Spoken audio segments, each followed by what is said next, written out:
Welcome to another Maximum Impact Club lesson. I'm in Hawaii with the Duncan Group. I wish you were in this room with me. First of all, we're in paradise having a great time. The water's beautiful, and of course the island's beautiful. We've been playing some golf. But Todd Duncan every year meets with people, especially in the mortgage business, to help them increase their business and do much better.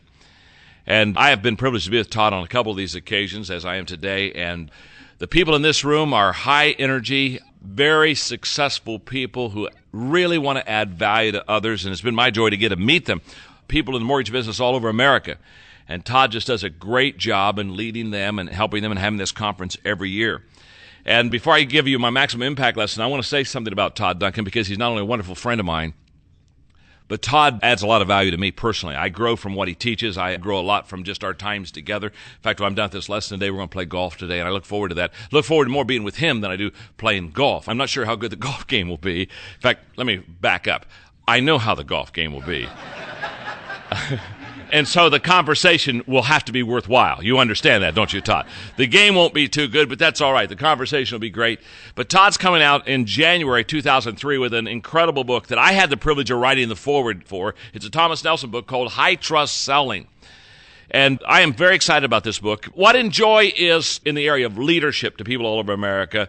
Todd Duncan and his High Trust Selling book is to people that are in sales all over America. Whether you're in the mortgage business, if you're trying to sell anything, this is a book that I want to tell you right now needs to be right on top. Maximum Impact Club listeners, you know as well as I do that every once in a while when I do a tape, I'll say, get this book, or you got to listen to this tape, because I know it's something that will help you to grow. And High Trust Selling is a must-buy. It's going to be in bookstores all over the country, January 2003. Todd Duncan is the author. He's my friend. I promise you, if you're in sales, you're going to get all kind of good stuff. I was talking the other day to my friend Zig Ziglar, who obviously knows sales very well and has for many, many years been the motivational speaker in that area. And Zig told me, he said, Todd's book, he said, is just a breath of fresh air. He said it's got great concepts, great sales ideas, new stuff that hasn't been out. And so we're real excited about High Trust Selling. It comes out January 2003. If you don't want to go to bookstores, you can get it through www.theduncangroup.com, and you can get it there too. But just get High Trust Selling. It's coming out in January. I know you'll be glad that you did. Let's talk in this hour about leadership landmines. There are some things that I've been wanting to talk about for a period of time, and this is one of them. In fact, I've been sitting on this subject because, as you know, as Maximum Impact subscribers, I'm continually writing, and usually have 4 to 6 books at a time I'm working on, just cultivating the ideas, trying to crock-pot them. And this is one of them. This is going to be a book. I'm not sure if it's going to be a book in 2 years or 3 years or 4 years, but this is going to be a book.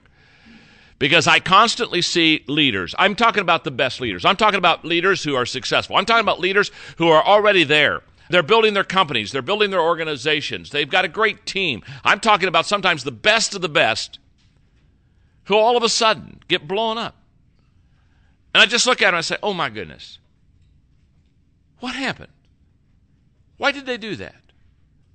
How could they be where they are and violate this law or this principle in such a way that they're losing money in their business, or they're having to back up and start all over again? It always bothers me, so I've been working very hard on landmines that leaders sometimes step on that blow them out of the picture. Just take a moment. If you look in the beginning part of the lesson, the first paragraph, many leaders never achieve their potential because they're blowing up by problems that they never see coming.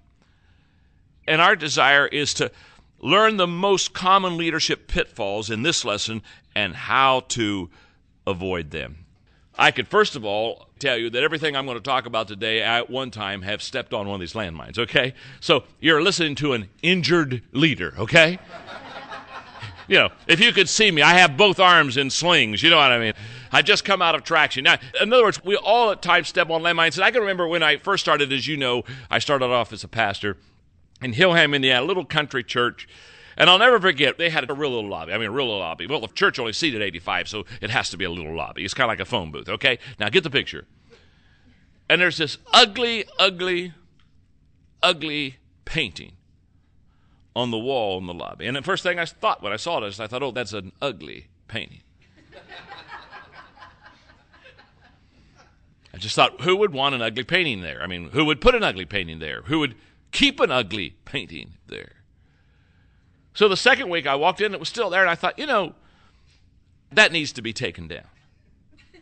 So here I am. I'm 22 years old in my first church, with no regard to tradition, with no regard to who could have painted it and why it's there and who knows who and all the relationship structure that comes in a church that only runs about 60 people, and there's a reason why they only run about 60 people.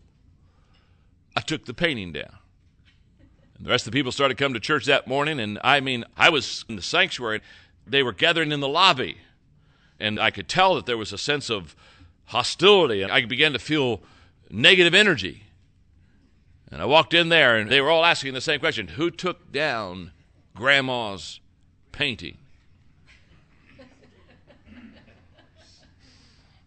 And stupid me, I said, well, I took it down. It's an ugly picture.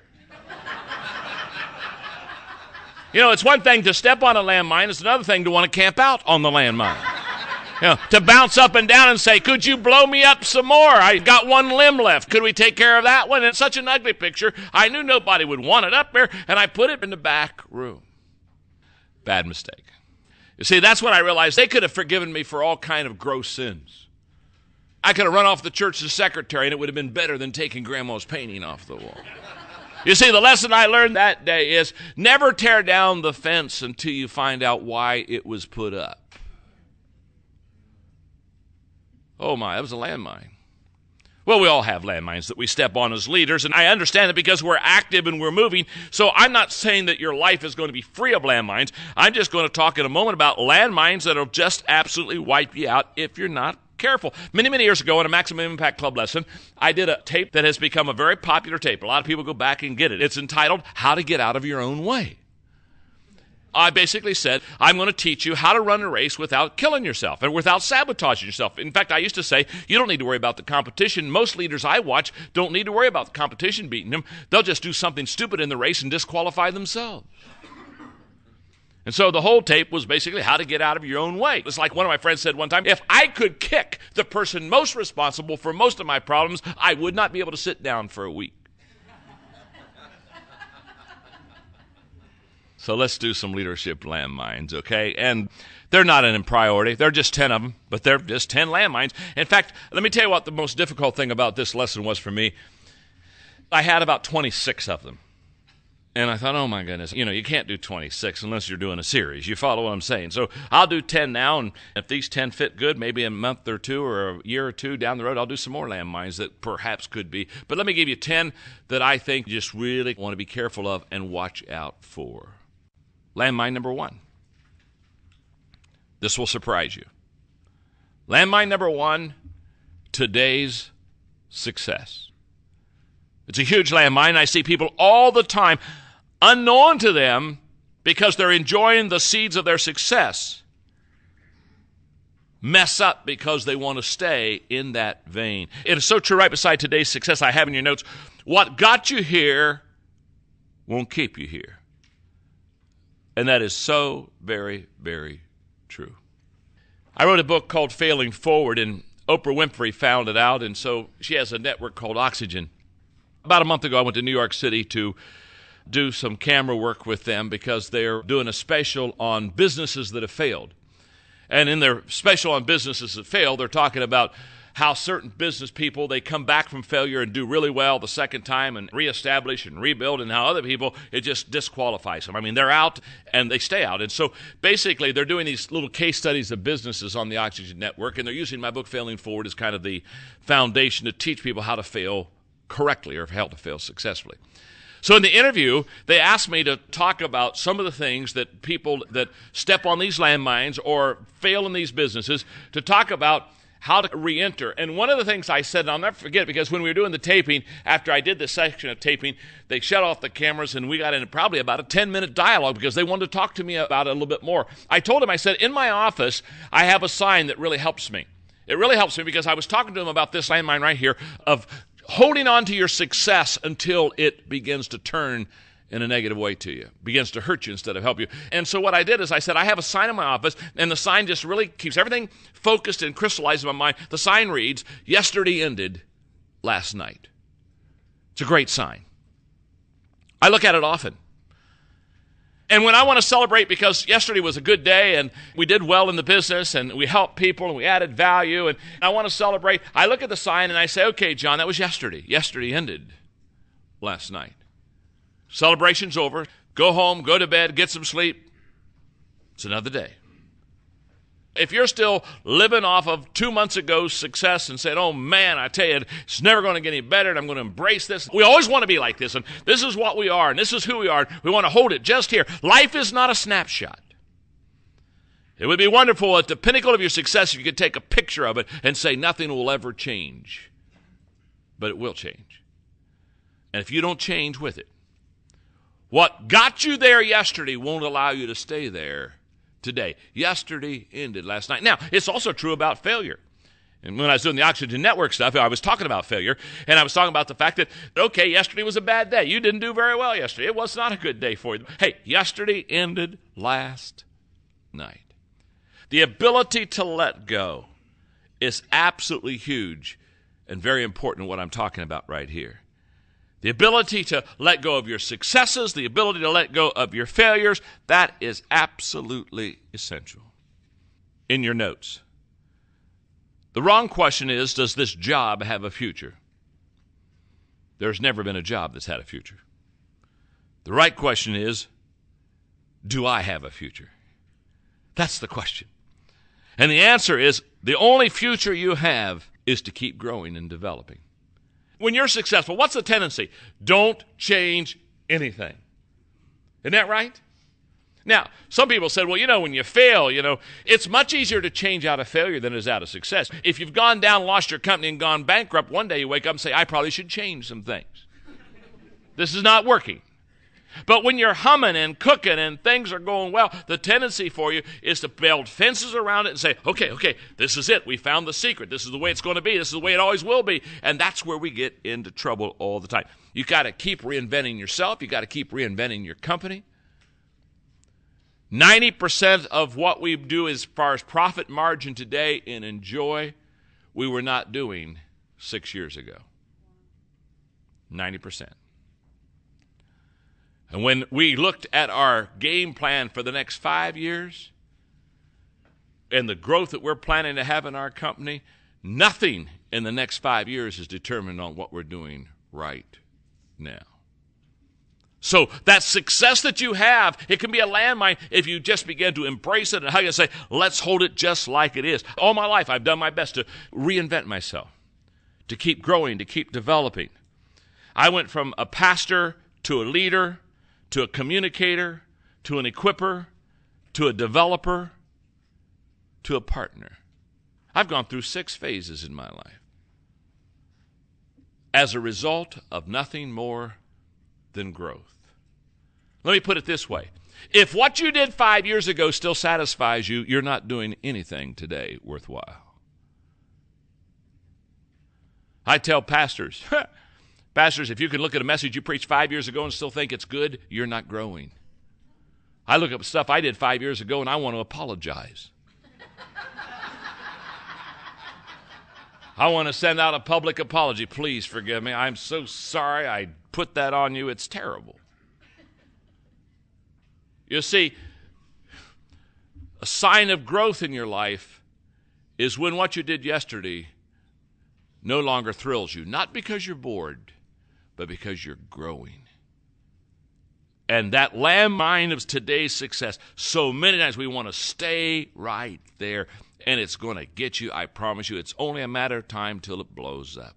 So how do you avoid today's success landmine? Ready? I'm going to give you some practical things real quickly. Number one, and it's written in there for you because it's number one. It's number one every time. And it'll always be written in there for you, so you won't have to do number one. Because the first thing you want to do is you need to recognize the landmine. Because this is key. In fact, Joe Frazier said it right. The punch that knocks you out is the one you didn't see. It's not the hardest punch. You see, in boxing, you get hit a lot of times with the hard punch, but if you see it coming, you move with the punch. It's the one you didn't see that'll knock you out every time. So what you have to do on all the landmines, the first thing to do is recognize the landmine. Say, that is a potential landmine. If you know it's in the field, you'll avoid it. Number two, keep growing personally. And the reason I say keep growing personally is growth equals change. When you grow, you change. I did not say change equals growth. You can change and not grow at all. But growth always equals change. You cannot grow without changing. You can change without growing, but you cannot grow without changing. Number 3, continually ask. And here's the question to continually ask. Is there a better way? Is there a better way to do this? Could we do this more efficiently? Could we do it more effectively? Could we raise the bar on this? Let me tell you something. When somebody asks the question, is there a better way? The answer is always yes. There's always a better way. You're in deep weeds or deep doo-doo when you think that you've got the best way. There's no such thing as a best way. There's always a better way. And your search to be a little bit better, a little bit different, your search to raise that bar is going to constantly keep you in a growth spurt. Number 4, pay for outside consulting. I learned a long time ago, and I found this to be very effective. If you really want to grow, get somebody that's not part of your organization, that knows your business well, and let them on the inside and give you fresh eyes, fresh eyes, fresh eyes. I have paid every year, probably for 25 years of my life now, every year, I've paid tens of thousands of dollars for fresh eyes, fresh eyes, fresh eyes. Number 5, don't protect the past. Don't protect it. The tendency for us is to be defensive of our past or protect what we've been doing. Now, let me tell you where you get to be protective, by the way. If you came in and took over a company from somebody else, another leader, you wouldn't protect the past. You'd say, why in the heck is he doing that? And why did she do that? And why in the world did they hire those people? And hello, you'd be just going in there with open eyes and you'd just be making all kind of changes. Here's what I want you to understand. The tendency is very simple.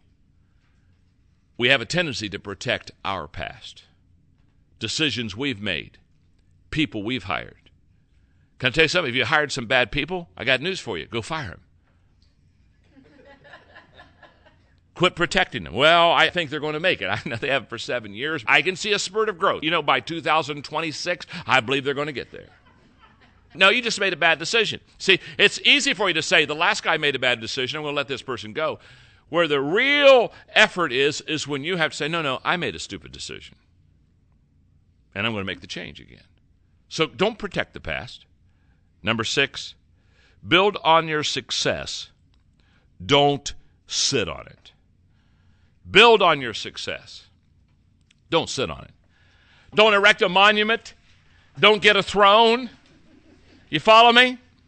The other day, Thomas Nelson, who's a wonderful publisher of ours, has been a publisher of mine now. We've had a great relationship for several years. But the other day we had one of our wonderful meetings where we get together and we just brainstorm about what we're going to do with books and things such as that. And they came and they brought a beautiful, beautiful, beautiful crystal award, and they gave it to me. In the last 4 years, we've sold 5.4 million books with them. And so they handed me this beautiful crystal and, did a little ceremony, and I said, thank you very much, and put it on the table. And when they all got their little stuff done, I looked at them and I said, this is very nice. Thank you very much. I'm very grateful. Now, how can we get better than we are now? Okay, wonderful. Thank you for the award. It'll sit over there. It'll collect dust. I've only got one question. See, I'm not impressed with the 5 million. What I want to know is, how can we go to 10 million? Come back to me. Push the envelope. Press me. Ask hard questions. Don't give me applause. When your company applauds you, take a tape recording, record it. And every once in a while when you're low, just turn it on and say, there was a time. Now turn the tape off.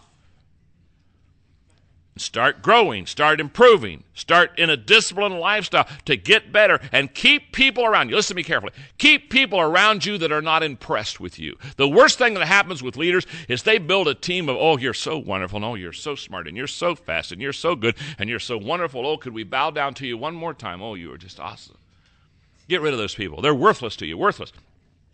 When a person in your company becomes a fan of yours, they almost always are worthless. Because they're just going to every day get up and admire you. You don't need people to admire you. You need people to improve you. You need people to kick you in the butt.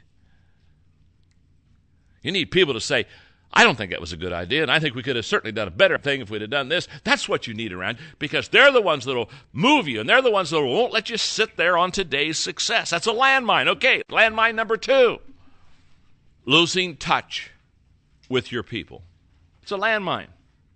An isolated leader is an ineffective leader. We've all heard the statement, it's a bad one. A leader didn't say it, so don't ever think a leader did, but everybody says a leader said it, but they don't know anything about leadership, so they say all kind of stupid things about leadership. When you hear the expression, well, it's lonely at the top. Well, it's lonely at the top. When you're the leader, it's lonely up here. Leader never said that.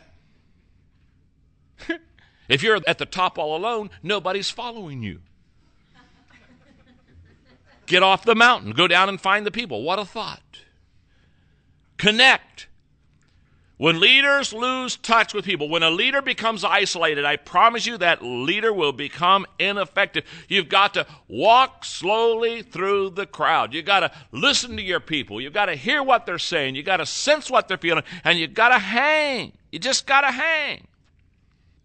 I did a conference in Phoenix last month for the Direct Sellers Association. People that were over direct selling, they were there, and it was a wonderful, wonderful conference. And because I wanted to learn and grow and wanted to connect and network and relate with those people, I stayed a day and a half. We were in a little suite right off the thing, and I just met all kind of wonderful, wonderful leaders of organizations. And Joey Carter, who was the president of Home and Tears that I've done a lot of work with in the past, Joey came up to me the second day and said, John, thanks for just hanging around. The president of DSA said, hey, thanks, you just have been signing books and talking to people and hanging with everybody. And while I was hanging with people, I was listening, I was learning, I was networking, I was growing.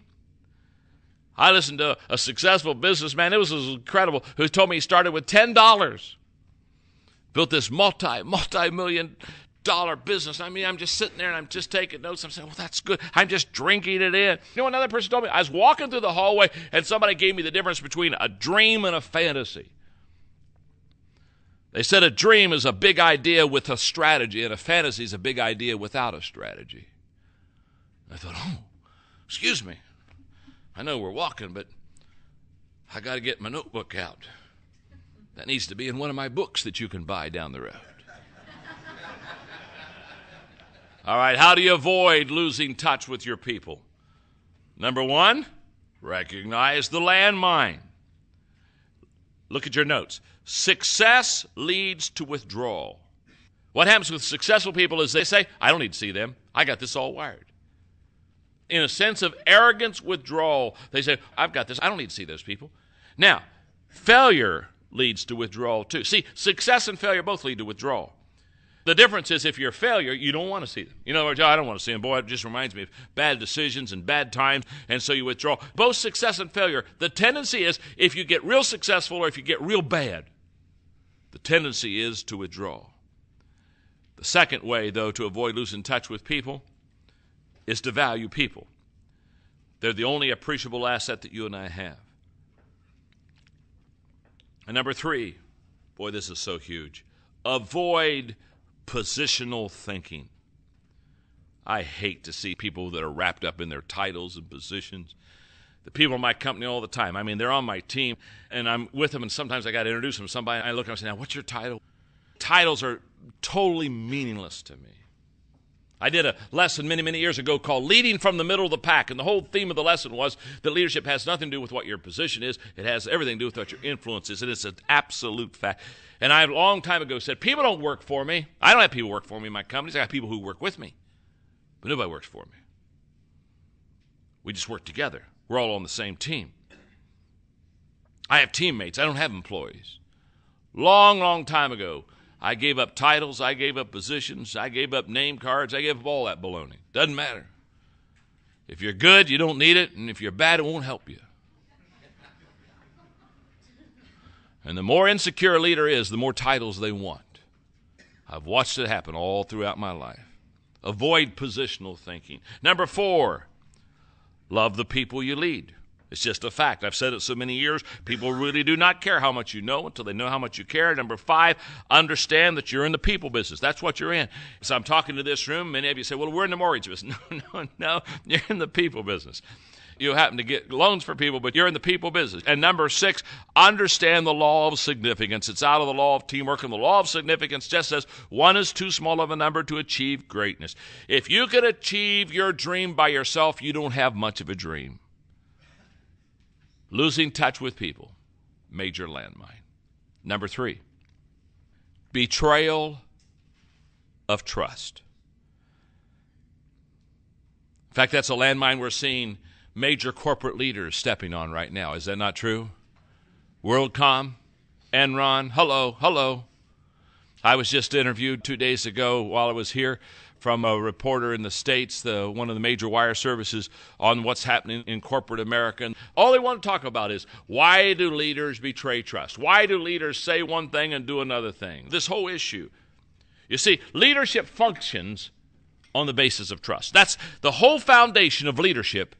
In your notes, Warren Bennis claims that trust is one of the 6 basic ingredients of leadership. Integrity is the basis of trust, which is not so much an ingredient of leadership as it is a product. It is the one quality that cannot be acquired but must be earned.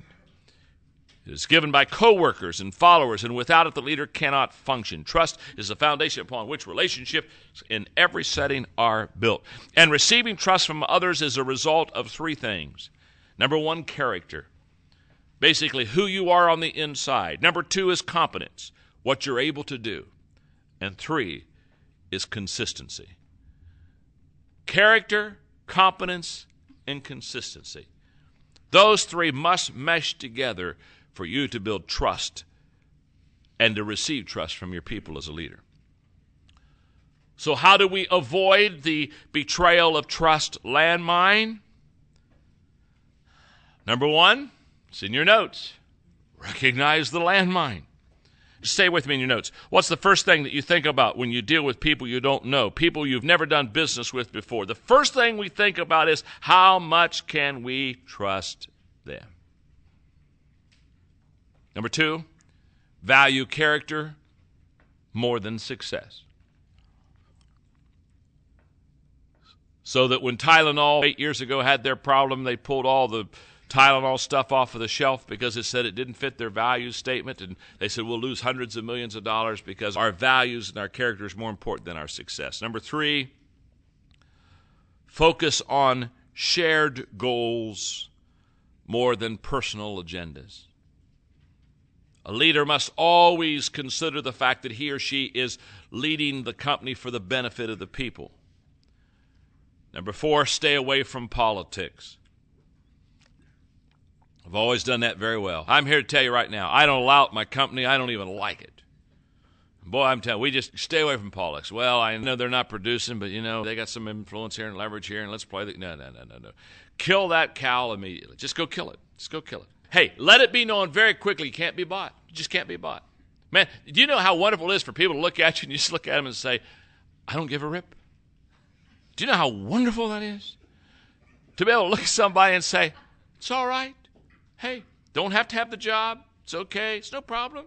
It's your problem. It's not mine. Not going to let you bring your political baggage over onto me. Has nothing to do with me. Just don't play politics.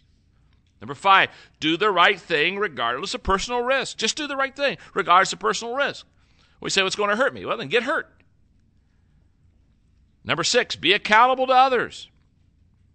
Get some accountability in your life. And number 7, follow the golden rule. That's just so simple. Take care and treat people the way that you want to be treated. It's not complicated. Landmine number 4, failure to think realistically. Max Dupree said it right. The first responsibility of a leader is to define reality. I love Garrison Keillor anyway, but I love what he said. Sometimes you need to look reality in the eye and deny it. Boy, don't you know people like that? They'll just look reality in the eye and deny it. We played golf yesterday, and let me just take 30 seconds and have fun, because what I found is most golfers are not realistic. They really aren't. They don't intentionally lie, but they lie. They just aren't realistic. When they're 160 yards out in picking the club that they're going to pick, they pick the club where if they hit it perfectly, they can get it there. And I watch their swing and I say, the odds are low about this. It just cracks me up. Golf will tell you more about the character of a person than anything else. And I always want to say, I've been watching your swing and you really haven't hit one perfect yet. What would make you think you're going to hit this one perfect? Now, just get realistic in your game. Very simple. Many years ago, I did this. I do all my club selection based on the fact that I'll hit the ball about 90%, not 100%. So when I swing and I don't quite get the ball quite clean like I need to get the ball quite clean, the ball goes the distance I need it to go. Now, if I hit the ball well, I'm 10 yards, 12 yards beyond the flag. The odds are I'll hit a lot more imperfect shots than perfect shots because I'm not a real good golfer. Now, all I'm saying is the realism. Or a guy didn't do very good on a hole, and you say, what did you get there? He said, well, I'll take a 6. I didn't ask what you would take. I asked what you did. If we're going to do the I take game, I'll just take a 36 and not play. I'll just put my score in before I play. I mean, we don't do it on purpose. We're not liars. We're not in touch. Nobody's home. I'm having fun. So how do you avoid the failure to think realistically landmine? Number 1, recognize the landmine. We're getting that one down, aren't we, huh? Someone told it like this: an optimist thinks the glass is half full, the pessimist thinks it's half empty, and the realist knows that before long he'll have to wash the glass. Number 2, make realism the foundation of your organization. And build that foundation on 3 levels of achievement. Level number 1, what we have to achieve. That's the level to stay in business. Level number 2, what we think we will achieve. Number 3, what we can hope to achieve. But just make realism the foundation of your organization. Number 3, look at realism as a friend, not a foe. This is something I've had to learn. As I shared with you the other day, and I'm now sharing with the MIC lesson, I took the 6 rules of Jack Welch and really helped me on realism, especially number 1, which says control your destiny or someone else will. Number 2, face reality as it is, not as it was or as you wish it were. 3, be candid with everyone. It's amazing what happens when you're just honest. Honest is an amazing quality. You know, it's a happy day for your life when you look at somebody in the confidence and the privacy of their own life and say, you don't do that very well. You're not any good at that. Let me help you. We won't do that anymore. Or I don't do this very well. Oh, my goodness. It's amazing what could happen in helping develop people. I'm going to make a statement here. I'm going to go on real quickly because I'm into developing and equipping people. You'll never develop and equip your people effectively until you're honest with them. Just get honest. Don't try to make up for their ineffectiveness and the things they don't do well. Help them out. Don't manage, lead, change before you have to. It's just some great stuff of Welch's. Just realistic thinking. Number 4. Go to number 4. Give others permission to be realistic. Now, you know what I have found? Let me just say this quickly. The more successful you become, the more you have to continually look at people and say, be honest with me. Be realistic with you. Because what I have found is the more successful you are, the more people will tell you what they think you want to hear. And after a while, you don't get good, honest feedback from people. And the only way that you can keep that from happening and not let that landmine blow you up is be very open. If you're the leader, you've got to be the pace setter on this. You've got to just say, don't tell me what you think I want to hear. Tell me what I need to hear. Give me truth. Tell me the realism. Let me know what I didn't do well. Recently, I was in New York City at the Booksellers Convention with my other publisher, Time Warner, and went out to have a wonderful lunch after it was over. And I sat down with their 9 key players on the Time Warner book division. And I looked at them and I said, let me just say something, because we're just beginning this relationship. I said, I desire to improve. I desire to get better. And you're not going to help me get better by telling me how good the book is. And when I send you a manuscript, I want you to look at that manuscript, and if part of it's good, that's wonderful. Thank you very, very, very much. I said, tear it up. Push it back. Ask hard questions. Don't accept what I say. Make sure that I underline everything that I'm giving credit to. I said, push back, push back. I'm not an author who wants to hear you say good job. I'm an author that wants to improve. And I said, if you don't push back for me, it is not going to help me. So I said, you may have authors that have huge egos, and you ought to watch these 9 people. They're going nuts. They're punching each other and said, oh, we got an author who really wants truth. Because a lot of authors, all they want somebody to do is be their fan club. You don't need fans. You don't need fans. Can I tell you something? If you're good, you'll have more fans than you ever need. But have that pushback from people. Let them be honest with you. Let that realism set in. Okay, landmine number 5. Poor timing. Poor timing. This was an easy one to step on because timing is very difficult to understand. In your notes, the difference between a home run and a long foul ball is timing. Just a timing issue. It's not a power issue. The proverb writer says, make hay while the sun shines. That's smart. Go fishing during harvest. That's stupid. It's a timing issue. The wrong action at the wrong time equals disaster. Oh, I've seen that. And the wrong action at the right time equals a mistake. The right action at the wrong time equals resistance. And the right action at the right time equals success. You got that? Just remember Kenny Rogers and that great hymn that he sang. Got to know when to hold him. Got to know when to fold him. You got to know when to walk away. I love the hymns, don't you? Huh? Just love the hymns. How do you avoid poor timing? Number one, recognize the lamb. Oh, we're doing good now, aren't we? Huh? You know, it took 5, but we got it now. Number 2, see the big picture. Almost all times when the timing is wrong, it's because somebody did not see the whole picture. Number 3, know the seasons of timing. There are 3 seasons of timing that every leader needs to understand well. I've given many, many lectures on this because I can tell you this is a lecture I'll give till I die, because if you can understand these 3 seasons of timing, this is when people will change. When they hurt enough that they have to, when they learn enough that they want to, and when they receive enough that they're able to. Those are the 3 seasons of timing. And as a leader, watch the tide of timing constantly. Number 4, seek advice from successful leaders, those who are especially seasoned or mature. In my seeking advice from the people that I seek advice from, I seek more advice from the timing of the decision than the decision itself. I've been around the block long enough as a leader that most of the time, not all the time, but 95% of the time, I know the right decision.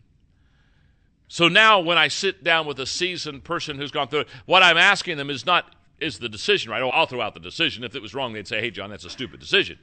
But that's not really what I'm after. Most of the time, I give them the context and I say, is now the time? Is it the right time? Landmine number 6, inconsistency between saying and doing.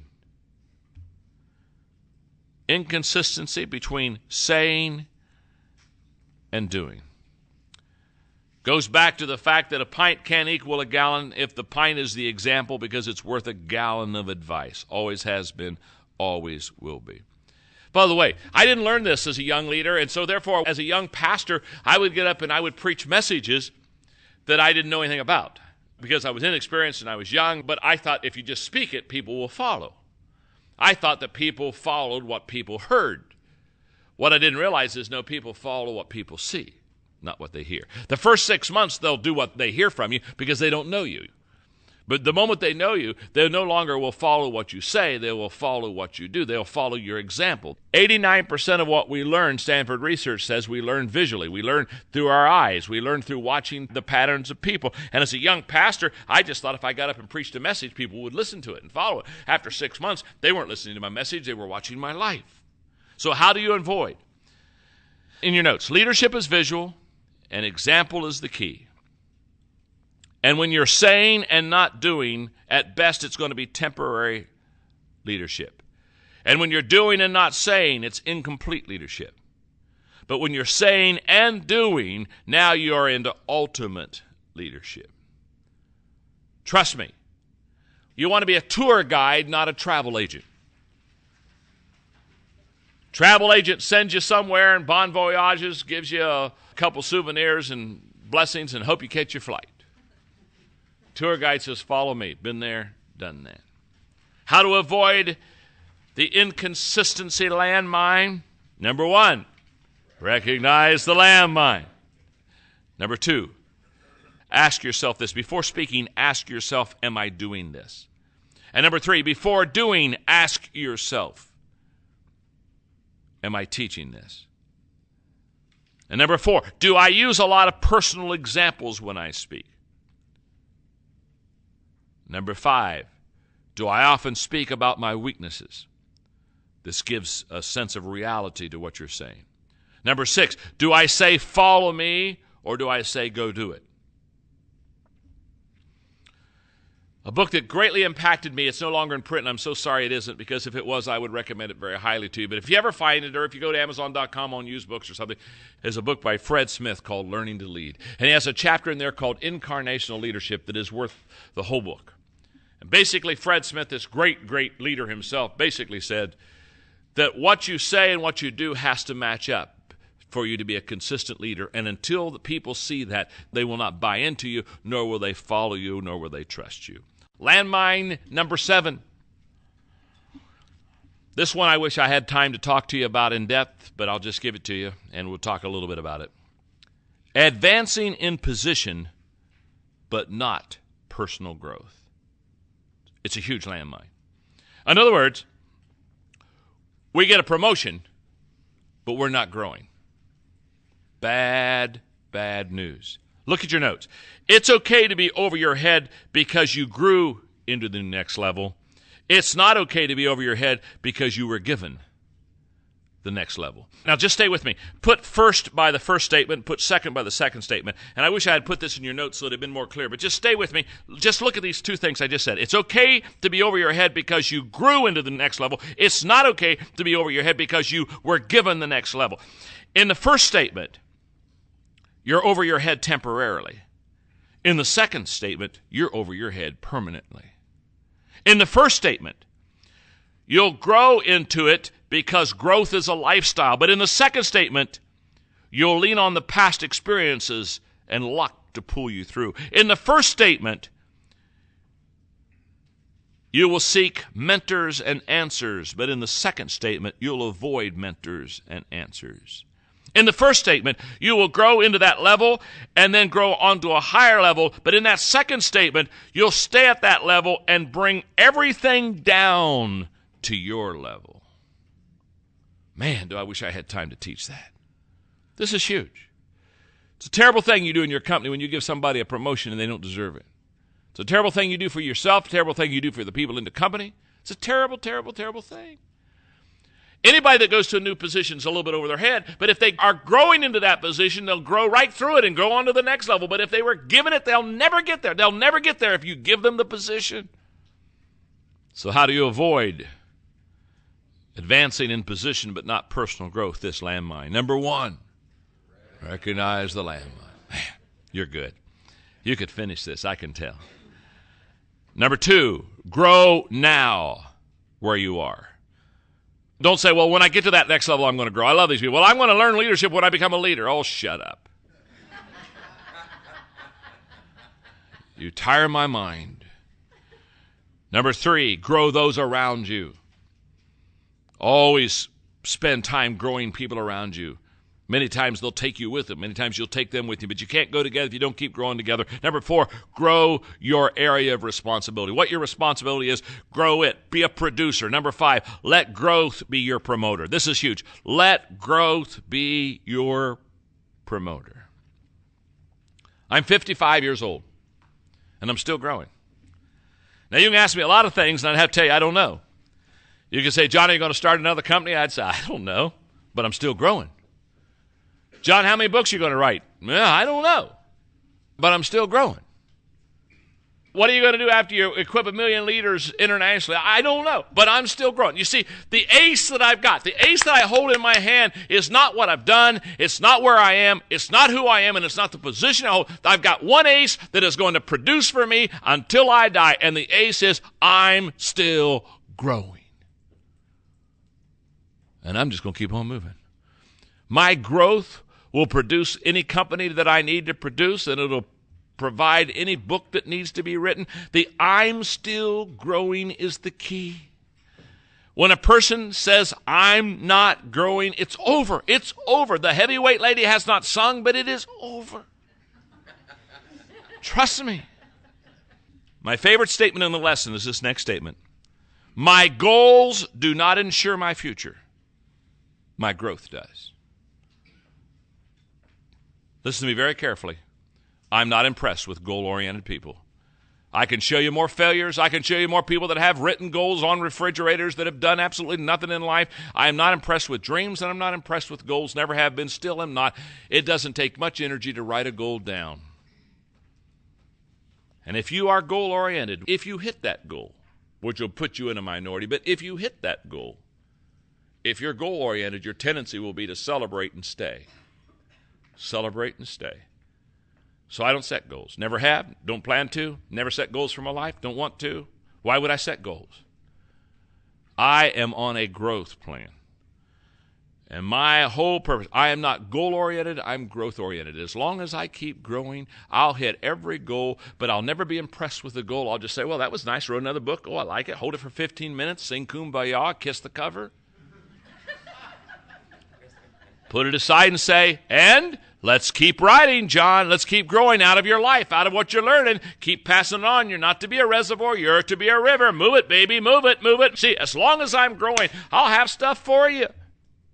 Nothing's worse than to have somebody, you listen to a leader and you sit there and say, I heard him 2 years ago. I'm hearing him now. Same old message. Different place. Same old message. Growth is everything. My greatest passion is not leadership. My greatest passion is growth. Always has been. How do you stay ahead of the pack? You stay ahead of the pack because you keep growing. That's the only way. The moment you stop and sing Kumbaya, somebody who's continually growing passes you. And when they pass you, quit whining. They passed you because you stopped growing. In fact, do what everybody else does. When they pass you, get in line and follow their butt for the next several years. Quit whining. Make growth your passion. That's what it is. Not goals. What are your goals for the next 5 years? What I want to know is, are you growing? If you're growing, you're going to hit your goals. It's just what happens to a person that is growing within their life. Landmine number 8. Personal insecurities. Oh, dear God, help us. Nothing is worse than an insecure leader. The most dangerous people in the world today are insecure leaders. I'm telling you right now, if you're insecure, the best thing could ever happen to you is to have no influence on anyone else. I wish you total isolation for your entire life. If we could quarantine you, it would help us all. Personal insecurity. See, here's what happens. Insecure people usually hurt themselves. Hang on. Insecure leaders usually hurt themselves and others. That's what's sad about insecure leaders. It's bad enough to hurt yourself. But when you step on landmines and you're blowing up your people because of your insecurities, you're a dirty dog. You see, insecure leaders, let me give you characteristics of insecure leaders. Number 1, they want control. Control is everything to an insecure person. The word empowerment is a foreign word to an insecure person. Number 2, they fear public failure. They absolutely do anything not to be embarrassed by doing something stupid in front of others. Number 3, they avoid risk. They would rather not try and not know. Number 4, they are closed in their relationships. Number 5, they do not hire tens. Insecure people do not hire good people because they do not want to be showing up. So what they do is they hire a bunch of people that are losers so they look good. You know what I'm saying? Oh, you're bad? Please join the company. Please join the company. Oh, dear God, you're lousy, you're lazy. Oh, this is wonderful. Please, let me pay you. Number 6, they resist change. Number 7, they fail to affirm and empower others. Number 8, they stay in their comfort zone. Number 9, they view people and situations through their insecurities. That's one of the things that makes them so bad is they see you through their insecurities and, oh, that's a poor picture. And number 10, they create an environment of insecurity. That's just what insecure leaders do. That's who they are. So, let's go on. How do you avoid the personal insecurity landmine? Number 1, you are so good. Number 2, seek professional help. Listen to me very carefully. If you have high insecurities in your life, go get some counseling. You need help. Your family needs help. Everybody needs help around you. Insecure people are terrible. Dear God, spare us, spare us, spare us. They'll put you on their roller coaster and jerk you around the rest of their life if you let them. Remember this, in relationships, this isn't a relationship lesson, but remember this, the weaker person always controls the relationship. So when you're dealing with somebody and you're having to work with somebody or live with somebody that has those insecurities, you might as well fasten your seatbelt, because you're going to be jerked around in their insecure world and get mental, emotional whiplash. Seek professional help if you're insecure. Go get some good counseling. Number 3, identify your areas of insecurity. Identify the areas that you're insecure in. Number 4, allow a trusted friend to help you. Boy, that's so important if you have to battle this issue. And number 5, develop a complimentary friend. If that trusted friend can complement your insecurities and help you and make up for some of your weakness, it'll be tremendous. Landmine number 9. Failure to make the tough call. In other words, it's the call you should make and you know you should make, and it will certainly help you and the company, but you don't want to make it for many wonderful, probably personal reasons.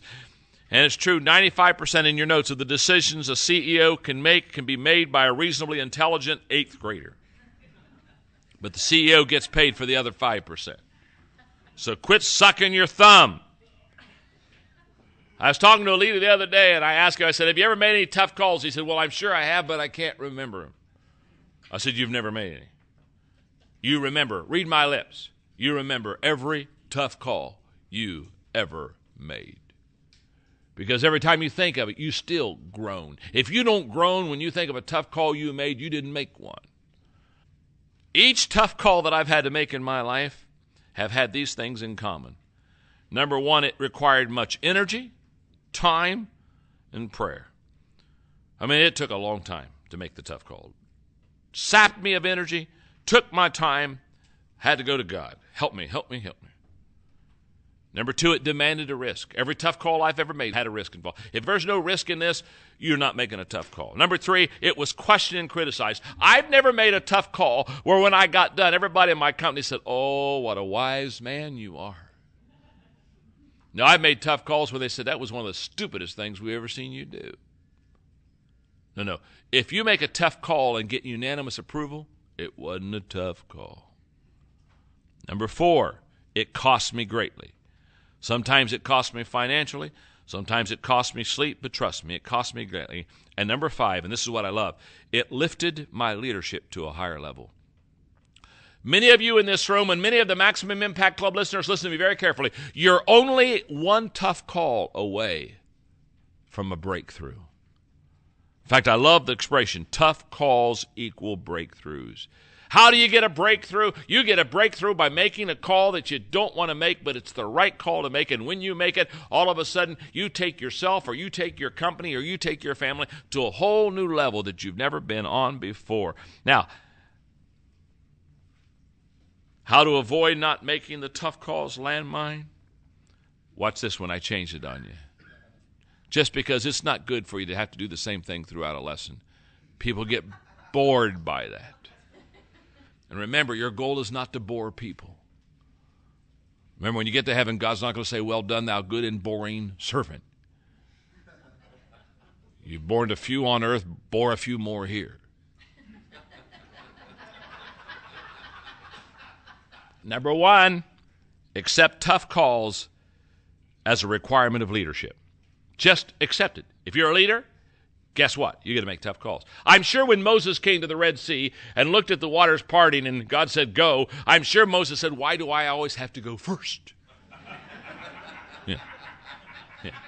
Do we have some volunteers that would like to kind of lead the way here?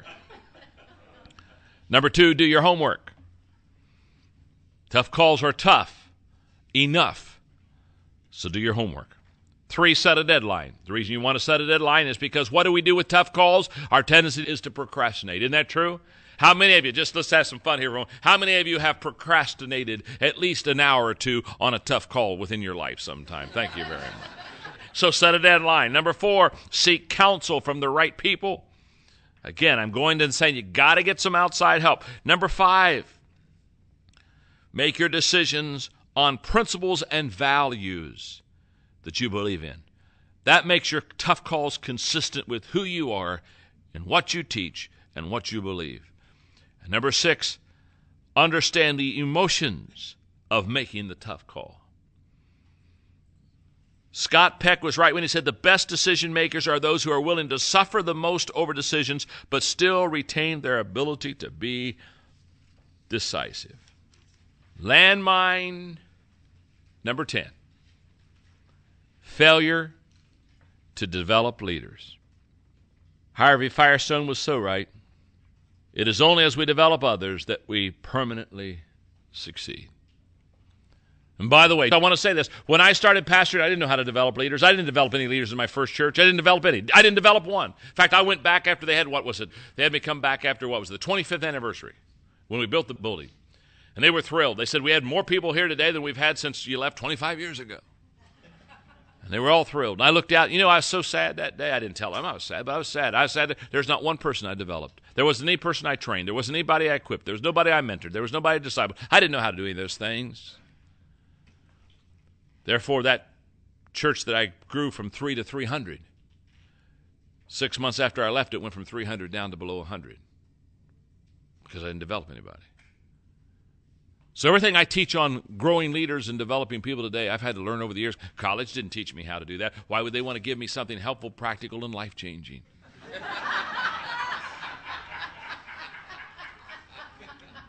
How do you avoid the failure to develop leaders? Landmine 1.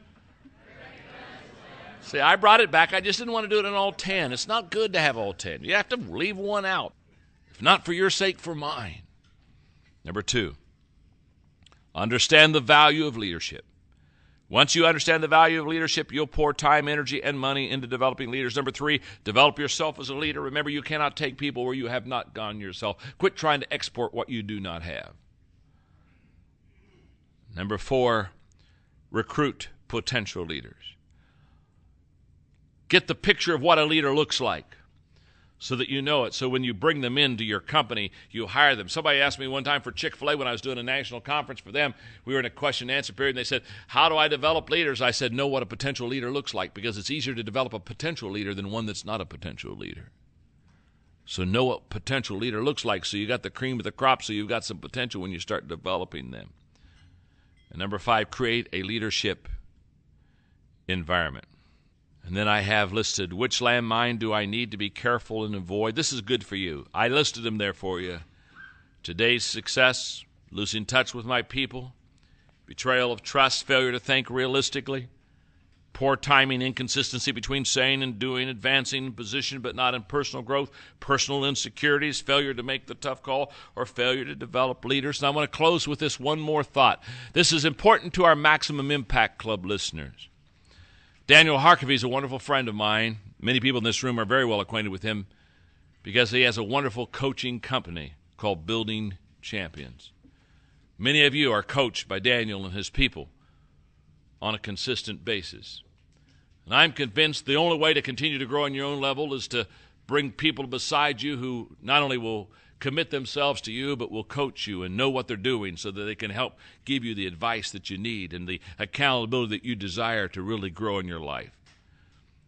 I just want to say this. The leadership landmines we've talked about in this lesson, one of the greatest ways to avoid those landmines is to get a coach, especially somebody who's been there and done that. Just to walk beside you and say, hey, here's a landmine. Watch out here. Let me help you through this process. Oh, you hit one? Let me walk you through this. Let me help you repair the wounded here in this whole process. And I would encourage you to call Daniel, call Building Champions. I'm going to give you the number, Maximum Impact Club Leaders, and I want you just to write it down. If you want a coach in your life, call 503-670-1013. Just tell Daniel and his team you listen to this lesson. Tell them you've got some landmines in front of you and you want to have somebody coach you, and they'll help take you to a whole new level. Thank you very much. Hope you enjoyed it.